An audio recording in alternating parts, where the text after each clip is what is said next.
मिरजेत नागरिकांना घरगुती गॅस सिलेंडरसाठी विनाकारण गॅस एजन्सीकडे फेऱ्या माराव्या लागत आहेत। कोणत्याही तुटवडा नसताना शहरातील अनेक गॅस एजन्सीकडून नागरिकांची अडवणूक होत आहे। सध्या इराण, इस्रायल, अमेरिका युद्धामुळे सरकारने गॅस बुकिंग मर्यादा 25 दिवसांची ठेवली। मात्र अनेक ग्राहकांना गॅस बुकिंग करून सुद्धा 15 ते 20 दिवसांचा वेटिंग कालावधी असल्याची माहिती गॅस एजन्सी देत आहेत। तर अनेक ग्राहकांना ऑनलाईन बुकिंग करण्यास अडथळे येत आहेत। गॅस एजन्सीचे कर्मचारी व्यवस्थित माहिती देत नसल्यामुळे नागरिकांना मोठा त्रास सहन करावा लागत आहे। अनेक गॅस एजन्सीकडून कृत्रिम तुटवडा निर्माण केला जात आहे। याकडे पुरवठा विभागाने लक्ष देणे गरजेचे आहे। शहरात 6 ते 7 गॅस एजन्सी आहेत। या सर्वच गॅस एजन्सीची तपासणी होणे गरजेचे आहे। सध्या रमजान महिना सुरू आहे। पुढील आठवड्यात मुस्लिम धर्मियांचा रमजान ईद सण आहे। त्यामुळे नागरिकांची घरगुती गॅस सिलेंडरसाठी धावपळ सुरू झाली।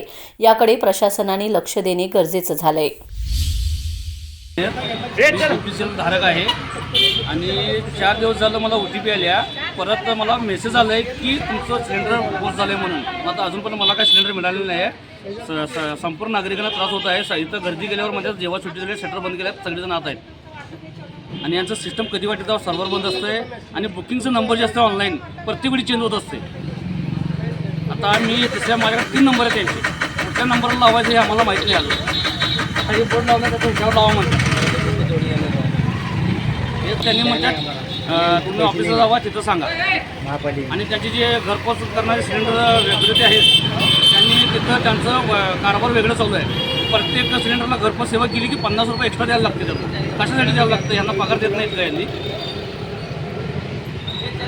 आणि यांचं सिस्टम काही आम्हाला अवेलेबल नाही आहे आणि याच्यावर तुम्ही काय ते तक्रार नोंदवली पाहिजे।